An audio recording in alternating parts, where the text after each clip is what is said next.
dig into that today. All right. Key things.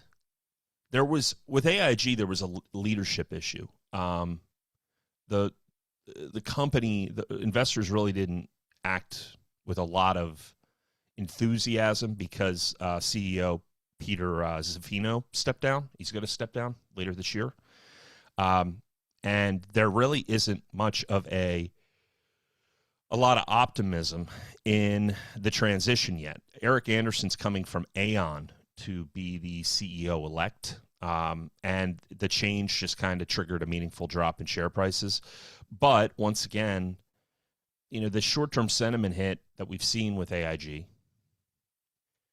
signals to me that there's still some cracks in the broader financial system, because all of these downturns that we had have aligned with issues in repo and have aligned with issues in refinancing in the global economy. So this could be related to ongoing concerns and questions about certain banks that have ties to what's happening with silver. It could be potential impacts on what's happening in Europe right now. This could just be private credit.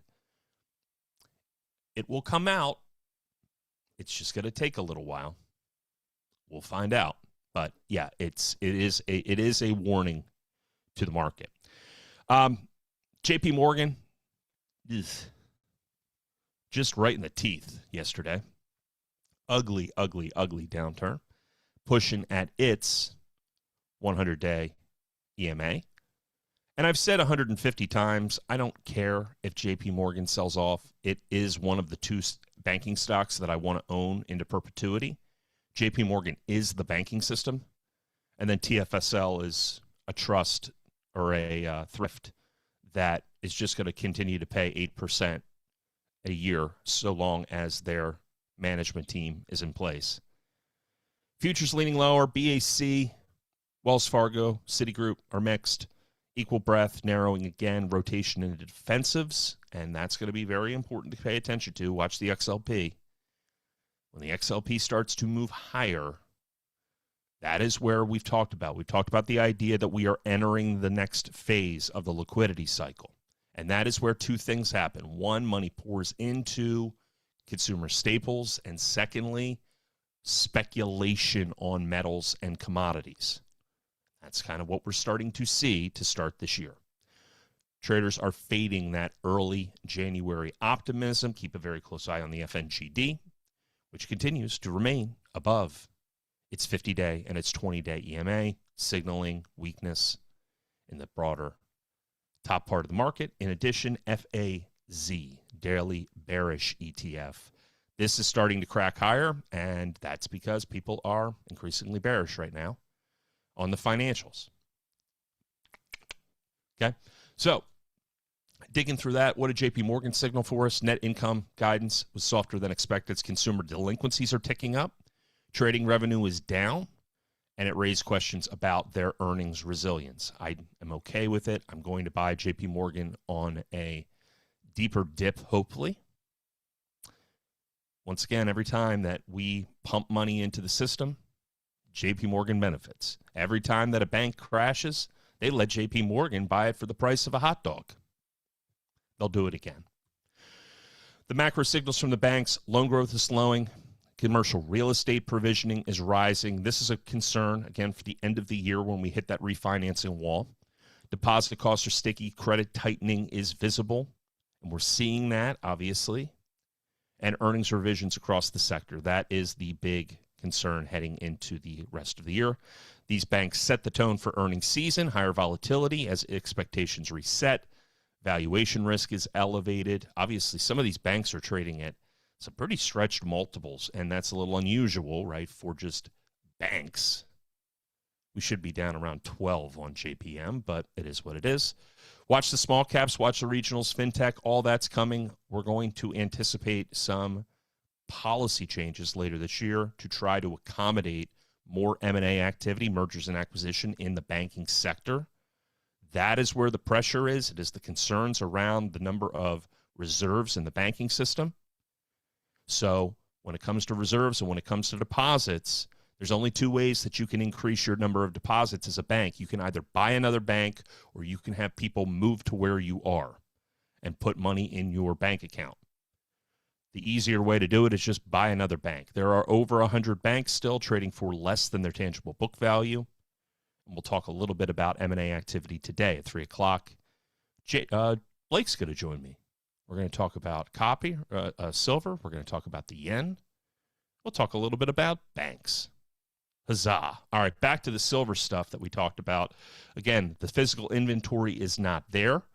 The futures allow that physical delivery. Delivery demand could exceed supply. The narrative is the silver is not there. That leads to the frenzy. That's where the meme comes in.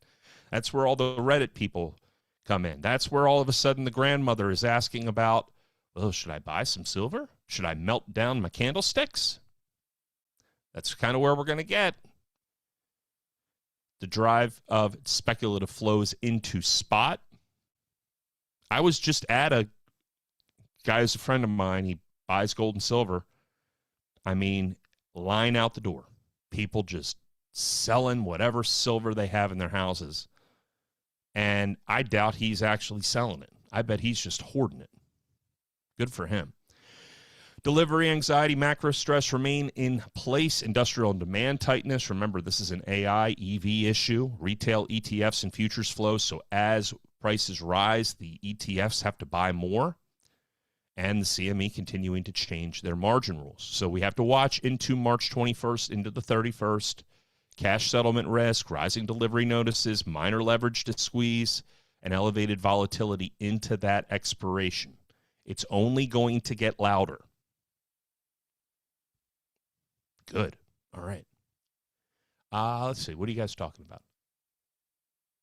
Oh, Mountain Mike's got the scoop on AIG. JPM had some credit card write-downs. Isn't that elite telling? Yeah, it is. And dollar has been a bit so far. Okay, cool. Well, send the silver sets to me. I'll take them. Central bank policy in motion. So the Bank of England is expected to cut in 2026. Inflation's falling faster in the UK and in the EU, which is going to create, again, some additional FX volatility. But the real story here is what's going on with the Fed. And the Fed is we're still having this conversation about Fed independence. We still have no idea who really the next Fed chair is going to be. We still have sticky services inflation, which remains elevated. And the market is still pricing in more cuts this year than the Fed dot plot actually says. So with all of that in play, people keep asking, well, how is the market at an all-time high? And the answer's down here. It's because of the focus on the short end of the curve in order to finance the tax cuts and to finance the deficit. And when they sell at the front end of the curve, and they do it in very large amounts, Treasury T-bills, things that expire under a year, are cash-like assets that can be utilized in repo and utilized for the purposes of aggressive borrowing in order to buy equities and other risk assets. That's really what's driving everything. And it's happening very quietly, and a lot of people don't understand how this works. But the reason the market, if we went back and we really assessed it over the last 10 years, you go back to 2017 when they passed the Tax Cuts and Jobs Act, they had to finance that deficit. And they did so by aggressively moving the issuance of U.S. debt to the front of the curve. It was 11% of our debt was financed with short duration, short term, things that expire under a year. Now it's 22%. And when that much goes into the front end of the curve, once again, those assets are utilized through the repo system to ultimately borrow cash and then buy assets, buy stocks, buy other bonds, rehypothecation, and leverage. And that's why valuations are why they are as high as they are. It's all about the concept of domestic liquidity. Domestic liquidity means how much money is sloshing around in one market. And in the U.S. market, it is significant. And that's why you have to watch the FNGD, and that's why you have to watch repo, and that's why you have to follow what our signal is that we give away each day, because this is telling you if there is a short-term refinancing problem in the market. That's it. Okay? So with that in play, right, we have other political issues. We have U.S. and Iran tensions right now. Iran's blacked out in terms of their internet. Some horrible atrocities going on over there. EU energy vulnerability. China's stimulating metals demand. Remember, we talked about this. When China prints money, they influence manufacturing and metals. When we print money, it influences our banks. We're a financialized economy. They're a manufacturing economy. So when they are engaging in this level of stimulus, it is pushing copper higher, it is pushing silver higher, it is pushing gold higher, platinum, palladium, etc. And that is all happening at the same time that there are these problems at the CME. So copper, gold, silver continuing to rally. If you miss the rally, what do? Sell put spreads. In addition, lower rates helping the growth sectors. We'll keep an eye on that. FX volatility is fueling commodity trades, and bond rally uneven across that curve. That's important to keep an eye on as well. And we're watching those metals and the EM markets. This is where it gets a little interesting. And we'll jump over to the runner in a second. We have all of these new policy changes that are transpiring at the beginning of the year. And it's picking winners and losers in the equity markets. It's picking winners and losers in the economy itself. So the 10% credit card APR cap. Okay, that came out of nowhere. More housing stimulus. And they're doing this through the guise of, if we buy MBS, we're going to lower rates. That actually ends up leading to higher housing prices, but what do I know? Tariff recalibration, that's going to be a focus. And again, sector favoritism. So the winners and losers in the policy game right now are going to be home builders, energy, industrials and infrastructure, and those domestically biased small caps. And one of the things to note about this, high F score, low gram score, companies that are in the small cap space, focusing on quality, companies that are doing what they should be doing in order to enhance shareholder value. We'll talk a little bit more about the F score, about the Z score, and about balance sheets today as well. And we'll focus on some of those high F score, low gram, high Z score stocks that are going to continue to showcase strong momentum in the year ahead. Meanwhile, credit-exposed lenders under pressure. Mega cap tech still is under scrutiny, particularly on the valuation side. The multinationals are carrying a lot of tariff risk, and there still is consumer discretionary stress. Keep a close eye on the XLP, and if the XLP drops under its 20-day moving average as well, the cyclicals will ride pure momentum. The companies like Carnival and Royal Caribbean, they are pure momentum stocks. Those are stocks that you buy when they break over their 20-day, and you short when they fall under their 20. You buy when our momentum signal is positive. You short when the momentum signal goes negative. Consumer discretionary is going to have a little bit of challenge getting off the ground and staying elevated probably until April. And then if we start to see that stress, and we are definitely at the top of the liquidity cycle, then that's where we turn our attention to beaten up names. And this isn't that complicated. Once again, just make sure that you're just keeping an eye on the 8-day and the 20-day EMA. We had a nice breakout in the recent days.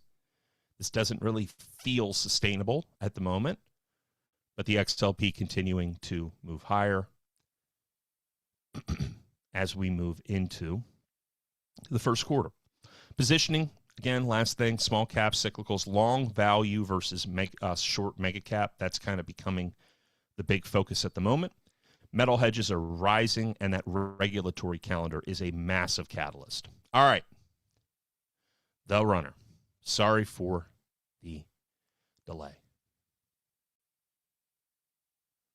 All right. PHYS. This is one of my largest positions, actually. So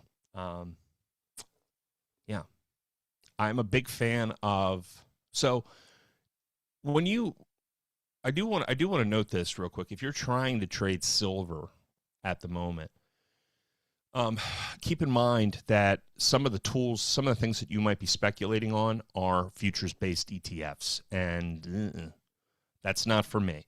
PHYS, CEF, COPP, all of the Sprott trusts, they are every share is backed by a specific amount of gold, silver, copper in those ETFs.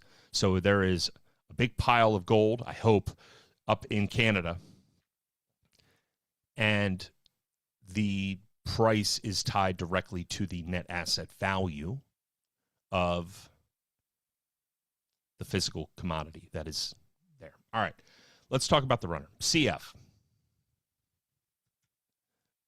Good company, by the way.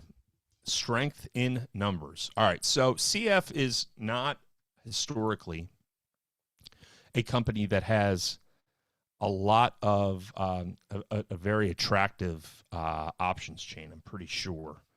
But we'll look and see what we can do here. This is now just all systems go, all commodities go, and we can thank China for that. We can also thank the dollar for this. As I look at this, it is a very wide spread out into February. So when you get these types of spreads where it's like $1, right? So the $80 call for February, the bid is $370 and the ask is $580. Like, no, don't do that. But what you might do instead is look and see if you can do a put spread instead and try to locate and find a attractive figure. And if you could somehow, you'd have to basically set the spread figure accordingly. If you looked at doing the 75.70, 250 for February 21st, it's going to be after earnings, just going to warn you. But it's an 87% probability of profit, and it's a 40% return, and you're down here. But you got to fill it at 70. You're putting up 180 to make 70. Now, if you could do this at 200 to make 50, that's still pretty good. That's a 25% gain. You're still going to be at about an 87% probability of profit. Sell the spreads. RCAT, what do you do? Sounds like a band from the 80s. Oh, yeah, Red Cat. Okay. That thing's run. We're overbought. Pass. Negative income. Not good. No debt, though. I don't know anything about this, and I'm not going to start learning about it now. So we're overbought. Not for me. We've seen, when you get into overbought on these names, they actually become shorts. Here is RSI, MFI back here in July. Same thing happened here in October. So RCAT, I'm actually going to go the other way. I don't think there's much of an option chain here, though. Let's see. What can we do?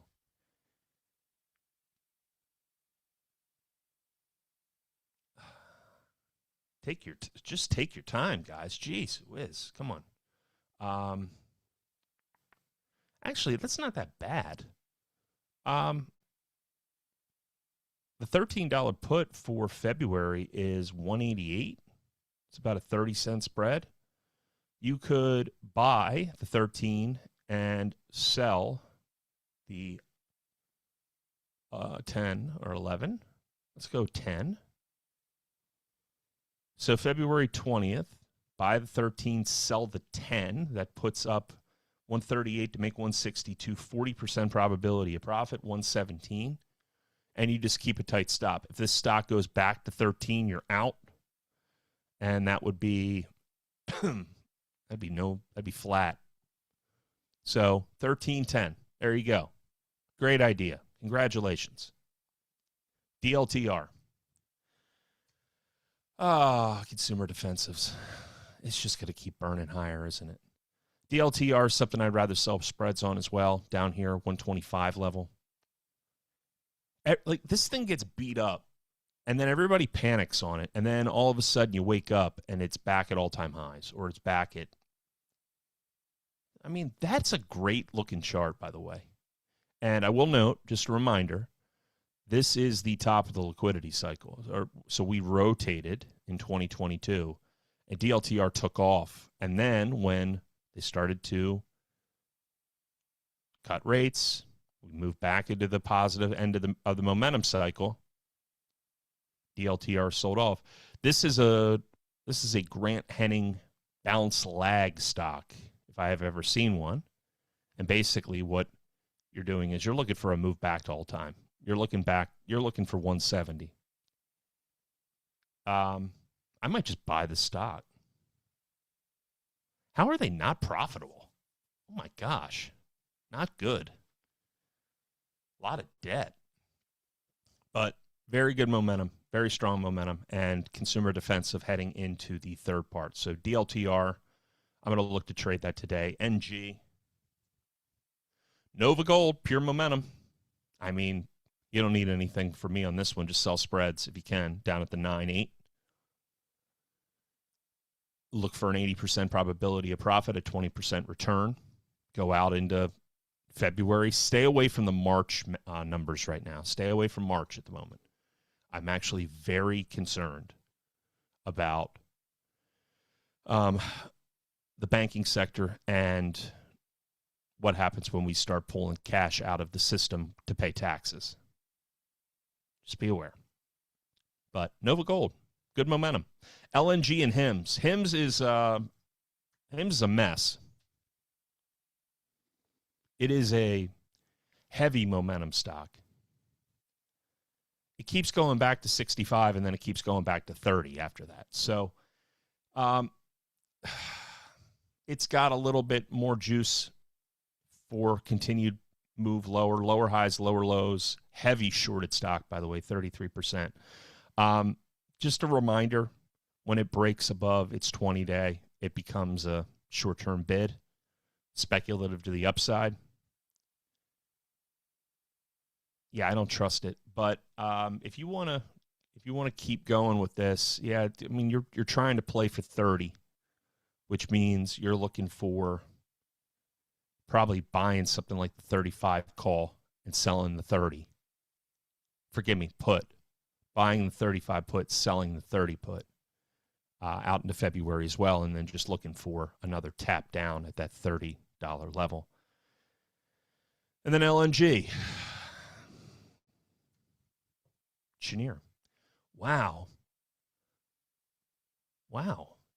That's awful. It's been a while since I've actually seen this. I'm not going to short that. Actually, I'm going to look for that to move back up to 200. So, lower highs, lower lows.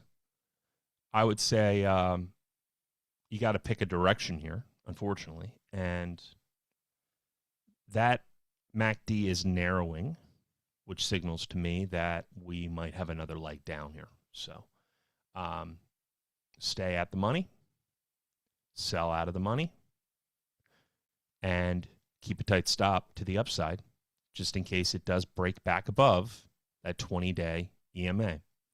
Our other lists are alts, MSTR, and something Harris. I don't know what this company does. We talked about it yesterday, and of course it's up 17% this morning. Of course it is. Jeez, it whiz. We legitimately had a 5-minute conversation saying, should we go long, whatever the hell this thing is? It regained compliance in NASDAQ periodic filings. Okay, whatever. Definitely a potential short. I mean, this thing might be up 30% today. If you're going to trade it on the day, you're buying at the open, and if it drops under that the 60-minute, you're out. But that's very strong momentum. Couldn't tell you what it does. And I'm mad at myself that we didn't buy it yesterday because we legitimately joked about it. MicroStrategy or strategy, if that's what you want to call it. Same thing. Oh my gosh. Get out of here. Bitcoin back to 95,000. I don't play around with this thing. Again, Bitcoin is a liquidity proxy. Liquidity is expanding. If you're going to buy it, you set a stop back at 166. LHX. I couldn't tell you. L3 Harris. That's what it is. No, I'm not touching that. All right. What else we got? Garrett, buying more of you. You recommended what? Oh, yeah. You know, Clear Secure. It's so funny to me that this stock has not broken out the way that I had really anticipated that it would, because the story was so good. It really has that. It has that story of Clear Secure is going to be at every baseball stadium, and the funny thing about it is that it's actually a commodity. Due to Family Dollar disposition, last 3 quarters look reasonable. Okay. Your brother-in-law works for LXX. Okay. Yep. Scott's just rubbing it in now. It is a Trump stock. Yeah. Publix, Dollar Tree, Morgan & Morgan. I miss Publix. Can I speak about AIG for a minute? I thought we did. Okay. Once again, CEO. And secondly, there's something wrong. And I don't know what it is. I don't know. I wish I did. These sell-offs that have transpired this year have aligned with negative movements on our reading. And interestingly enough, we don't have a negative reading. We have positive breadth. We have a positive move here. AIG typically lags momentum. It lags it.